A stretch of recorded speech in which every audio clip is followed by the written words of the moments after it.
Martenyi, and this is a new episode of My Pride, My Story. My guest today is Balazs Menzat, Mr. Bear Hungary 2019, and we're going to talk about his coming out and about his first Pride experience. Balazs, at what age you came out? I think I've had multiple coming outs actually. I realized that I was gay quite early on, so like early teens, as you'd say. It took me a while to get started on it, to act on it. So I'm quite a late bloomer in that regard. So like I've only had my first experience when I was 19, I think. And I mean, I think my childhood coming out story is pretty boring. I came out to my family, to my mother, who took it quite well, and it was never an issue. And afterwards, as I got more and more involved with the community, the local communities and the international communities, especially the Bear community, it took more and more effort to. So at first, I wanted to like hide it from social sites and whatever, as we all do for a while. But of course, as you get more and more involved and you take part, and then you start organizing things, it becomes almost impossible, you know, to separate it from your private life, because it becomes your private life, you know, in a sense. What do you think, born in Hungary, which is at the moment not the most gay-friendly place in the world, made it more difficult for you to come out? I wouldn't ask. Okay, so nowadays we have this sort of, the government is not exactly pro-LGBTI, of course, but I wouldn't actually call Hungary like dangerous or hard to be gay place. It's not. It's not as liberal as more Western countries can be, or parts of Western countries. But it's not like they're hunting down the gays here. So don't get that. I think Hungary's always been like a don't ask, don't tell. So as long as you're not like advertising it or not, then you're okay. I'm not saying that's fine. I think it shouldn't be like that. I think it should be like a no issue, more like that. So it shouldn't matter. But it's not hard to grow up. It wasn't hard to grow up here as a gay person. Coming out was very localized to my family, so, and my friends. But I knew that. So I always thought of it as if they wouldn't be okay with it, then it doesn't really matter if they're okay with it or not. You said your family took it quite well. What was the situation with your friends?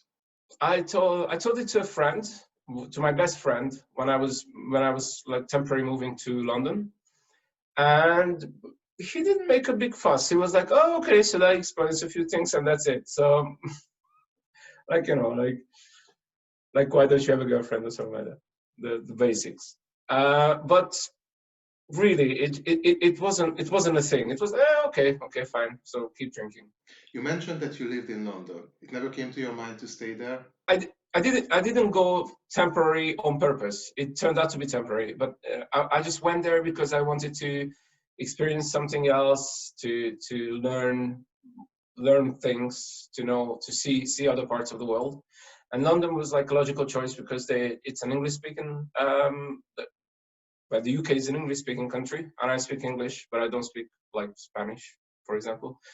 So that was just a logical destination. It's also very gay-friendly, of course. I'm in London. It's also multicultural, so you can see anything. For my profession, it was good as well because they are always looking for people like me, and I had friends there already who helped me to move and to fit in. So yeah, it was just a logical choice. But after a few years, you know, it was I moved back here in 2009 or 10, so that was before the big changes, so to speak. So I just felt homesick a bit, and I missed my friends, so I just moved back. And how is the situation at your work? Do they know about your sexuality and that you are involved in the community? So I've been doing home office for 8 years now. So the situation doesn't really change anything for me. The people I work with is a very international group. There are like 2 Hungarians and a lot of people from like Barcelona, a lot of people from the UK, the States, blah, blah, blah. But they don't know, but if they ask directly, I wouldn't lie, but it's just not a topic that comes up. We are geeks. We are, you know, I'm a computer programmer. We deal with those stuff when I work. We don't really talk about, okay, so are you Mr. Bear of Hungary or something? So no, it doesn't come up. Hungarian language is really beautiful. There are no genders, so you can talk about your lover without telling if he's a he or a she. It actually happened when we were going somewhere with my partner, and then it's like, you know, you can talk about him or her without actually mentioning the gender, which is amazing. How you got involved in the bear community and why you wanted to do more? It's interesting because we never had like a huge bear community here in Hungary. Hungary's never had there's always been like a good scene of like gay scene, but it's never been tribalized. Is that a word? So like, you know what I mean? There weren't like a specific like bear or leather or twink or whatever community. It was just gays going to discos and cafes and whatever. But a few of us started. Well, I wasn't there at the very first time, but I was there quite early when it started on the internet. But like in '99 on IRC channels, if you remember that. And we had this bear cave channel where people gathered who were interested in the bear things or just hairy men in general, you know. So we started there, and the group grew and grew and grew. And one of my friends started to actually organize parties, which were new in Hungary, like bear parties. And we had those. And after a while, he started doing elections. So we started to have Mr. Bear Hungary elections, which was quite new. And more people came. And he was always like telling me that please enter the competition because we have no people yet this year, and I never did, and blah blah. And I told him that I'm gonna enter when I can grow a beard, because I couldn't grow a beard until like 30 or something, so very late. No, that wasn't last year. 2 years ago, he and my partner convinced me to enter, and so I did. And one of the things about a competition that you should like advertise yourself or get involved and blah blah blah, and people started to kind of expect it. And when I won the competition, I really started to get involved in the organizing side of things. So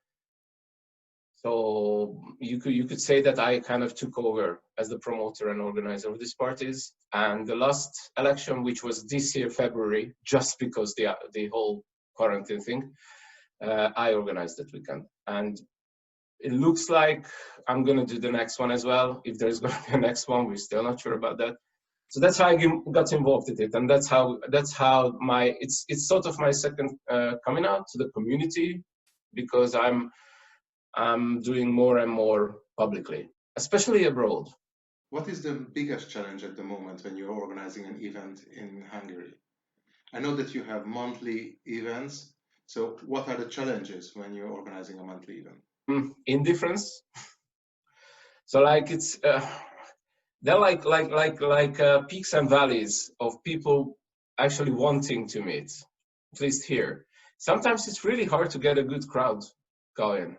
It's people write things like, oh, when's going to be the next meeting, and we still want to meet people, and blah blah blah, and then you organize it and you announce it, and then half of them or more don't come. So it's hard to get people's attention. It's hard to land on a date that's good for everybody. You know, it's the usual things. I think everybody faces that with social interactions. And in that case, for example, the venue is an easy one, because Hungary and Budapest is full of the so-called ruin pubs, these terrace pubs that you can go in and you're outside and you can sit down and there's cheap beer, and they're usually very liberal, so they really don't give a shit if there's like a bunch of bears there. So that's a good thing. And with the bigger gatherings like the election, my biggest problem by far was the venue. So here very few places. So it's really hard to get a place, and and sometimes it was hard to explain to them what's going on. You know, especially with the last one, with the election, we made an effort, which was in hindsight not necessarily the best idea. So we made an effort to hold the biggest one in a non-gay place, because for some people that seemed to be a problem. In hindsight, I think it doesn't really matter, and sometimes you just shouldn't listen to everybody. But we did, and it was kind of hard to explain the owner, you know, what is this, and because when they hear the word gay, they're like, oh my god, it's going to be an orgy here, and blah blah blah blah. It's like, no, it's not like that. It's going to be a lot of people drinking a lot, so don't worry. They're gonna, you know, there's going to be consumption. Don't worry. And I think that was the biggest problem. So the biggest problem was to find a place to organize something. Yes, absolutely. That's like find a suitable place, which is well equipped. You know, it's the basic things. It's like enough toilets. It's a smoking room. Drink that's not a fortune, because in Budapest they like to do that when they rent out places. So yeah, so things like that. It's really hard to find a good venue. And what is the current situation with gay places? I remember 20 years ago there was a bar called Angel, and that was the most hit bar at the time. But I don't know, how is the situation now? Yeah. Oh my God. Well, Angel is not there anymore. It hasn't been for like I don't know 15 years or something like that. We have. Yeah, so Budapest is quite interesting in that regard, because you would expect it to be quite a big thing gay-wise, because there's a lot of tourists here. It's a big destination nowadays. They're rediscovering it, but there are a few gay places that's been there forever, and you know, like the basics, like a disco, a big cruising bar. They're there. A few closed in the last 5 years. Some open and then close immediately. Some stay there for a year and then close. Now I think a new one is going to open soon, but they had a bit of they hit a hitch because of the coronavirus. They couldn't open. But so Hungary is not amazing when it comes to gay places, but you can find everything. Do you think it would help to organize your event in a gay place, or it would rather hold you back? I think from my experience, this year's experience, I think that a gay place is fine. If the venue itself is good, then it's an advantage that it's a gay place, because I don't have to explain the owner. I don't have to like excuse. So there's no misunderstanding, and they know exactly what they can expect. And because, for example, this year it wasn't just one event. It was a whole weekend, and the second event on the Friday night was in a gay bar actually, and I think that was even better than the big event. So like I don't know why the places was just a better fit for the crowd, I feel. So I don't think that's a problem. If I can find a good gay place to hold the election in, and they agree and we agree and we have an agreement, I'm fine with that. I'm happy to organize the event there. What do you think? What is a bigger challenge? To motivate the people from abroad to visit your event, or to motivate the local crowd? That's a good question, isn't it? Because you would think that it's hard to get people from abroad to come, but this year I think the majority of people were from abroad, like countable majority of the people. And that was actually that was a big payoff of my last year, I think, because the title, as I said before, it enabled me to have like a bigger, I don't know how to say that, presence as a representative of the Hungarian bear community. So I went to a lot of different countries. I met people, I networked, I spoke to them, I invited them, and they did come. So it was a much bigger foreigner crowd than I expected, and I'm very, very, very grateful to all of them, and I hope they had a great time, and it was worth a visit. Probably the last visit for a while, so that's, if for anything, they're gonna remember that. It was just before the quarantine, like 2 weeks before that. it's really hard to get the Hungarian crowd going at the moment, and I have no real idea why. If I knew that, I would have done something about it. Is it because of the fear of being discovered, or it's because the people doesn't want to go out in the world of smartphones and applications? It's the applications are very popular. I mean, you just have to turn them on to see how many people are on it, like a lot. And I think a lot of people feel that they don't want to come because for some reason they think it's some sort of, and again, especially within the gay community, they have this especially the young ones, they have misconceptions about these parties. They we had a couple there, a Hungarian couple who were like 22 and 23. So a young bear couple, that was their first party. And they said that they came just because it was very close to where they were eventually, the place itself. And they said that they are shocked because they expected like something really sleazy and bad. And and I told them, what did you expect? Like a riverside orgy with, I don't know what they expected. And they said, no, this is fine. This is like going to a pub. It's like, exactly, this is like going to a pub. Only now you're coming to, to meet people you've been talking to the internet for 2 months. I don't know. We're still working on this. Let's move to our next question. Where was your first Pride? My first Pride was in Hungary, in Budapest. But I can't remember it. Like, I can't remember much of it. No, it was early 2000s or something like that. So it was one of the not so big ones, and it was one of the very quiet ones as well. So like there was no scandal, there was nothing. I remember that we walked through a bridge and we ended in Tabán. It's like a green area on the Buda side, and that's about it. I don't remember much more from that. And the next one I remember was in Vienna, and that was in 2000 and I want to say 5. But that was shocking for me because that was huge. Well, compared to what I've seen in Budapest, and that was fantastic. I mean, it was like I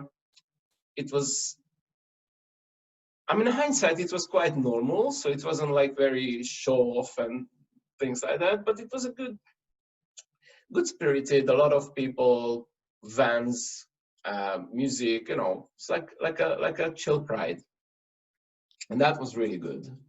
Do you think it's right that the Pride Parade is always a protest against the current regime, against the current situation, and not only a fancy parade?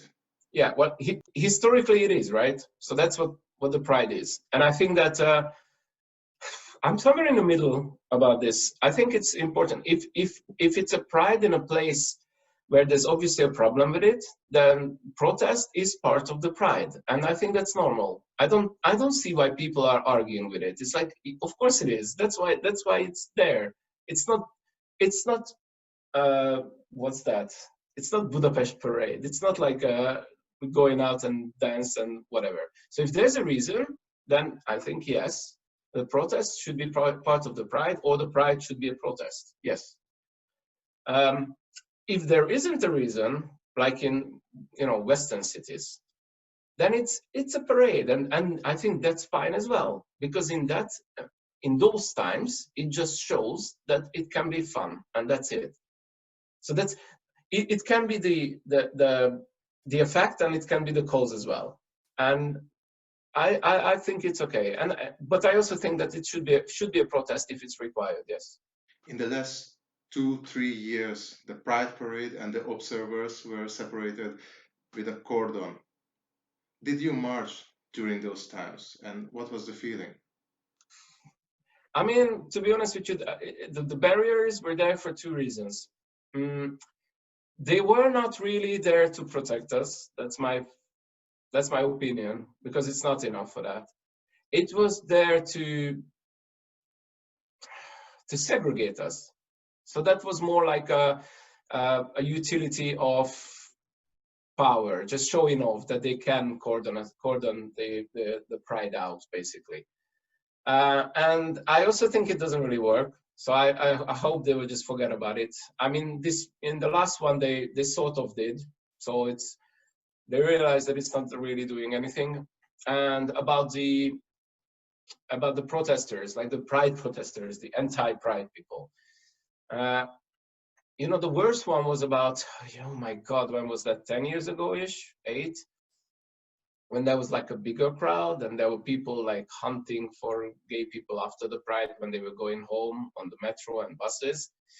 But recently it hasn't been that bad. Recently it hasn't been bad at all, to be honest with you. The marches are bigger and bigger. They're a bit disorganized sometimes, so like you know, like sheepishly amateurish, but it's nice. So it's like a lovable thing.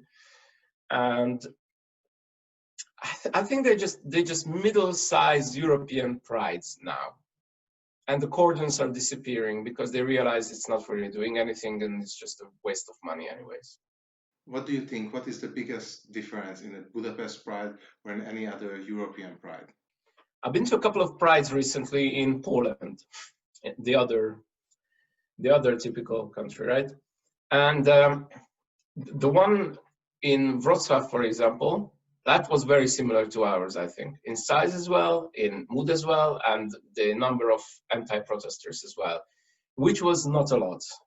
Especially, I mean, even they expected more in Poland as well. But compared to London, that doesn't compare, obviously. So like it's much smaller, and especially the representation, because in the London Pride, and I was in the London Pride like more than 10 years ago, not even recently. But even then, and I imagine now as well, like for example, they had policemen, like gay policemen marched as gay policemen. So it wasn't like policemen protecting, they were representative of the police forces and the army as well and whatever. So they all had like representations of different gay people from different places. Here, recently, it's become much more commercialized, as I think it's becoming like a thing, you know, like companies taking up on it. I haven't really made up on my mind on this, because in one way I understand that people are saying that, oh, they are like using us to get a message, to get to more, you know, people, to more markets. On the other hand, they, of course, especially big companies, they, of course, must be more open and more diverse because it's in their nature. So I understand that as well. I don't know if I haven't decided yet if I think it's good or not. And what do you think, what is the most important topic the LGTBQ plus community in Hungary has to fight for? I think, well, Hungary is not really in a good direction, but I find it hard to believe that some LGBTI people are okay with what's going on, because it's not good. I'm not saying it's horrible. I don't think that LGBTI people are going to be like harassed in the, you know, foreseeable future, but they're definitely making it harder and harder to just live. Like, for example, transsexual people.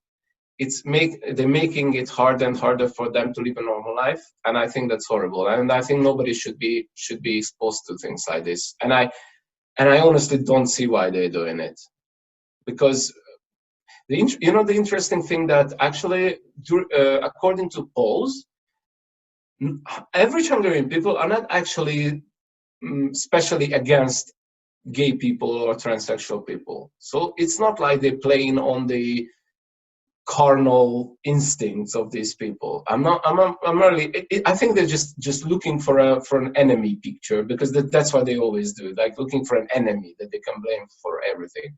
So I really hope it's not going to continue like. Do you think it has to go so bad that the people wake up, that they have to fight for, that they are not agreeing with the current situation? Here, they are very clever, and they're much more clever than in Poland, to like balance on the edge of things. Like, they're not making it so bad that people would go like, oh, that's fucked up, stop doing that. So they're just doing these small things, you know, small things. I mean, it's small for on the, you know, in the whole picture. They're very careful about not making something so big that it affects more people than it does now. You see what I mean? because they would to like make something really horrible about gay people, so like making it illegal, or I don't know, like okay, so okay, maybe not that, but making it okay not to serve gay people, for example, okay, that would not fly, because A, people are not that against gay people, and B, almost everybody knows gay people. So it's like they would say that, oh, okay, so I understand why people cannot change their gender, but no, they shouldn't tell John not to go to the dentist or whatever. You see what I mean? It's they've so far they've been, unfortunately they've been very good at finding this little narrow path that they can walk with this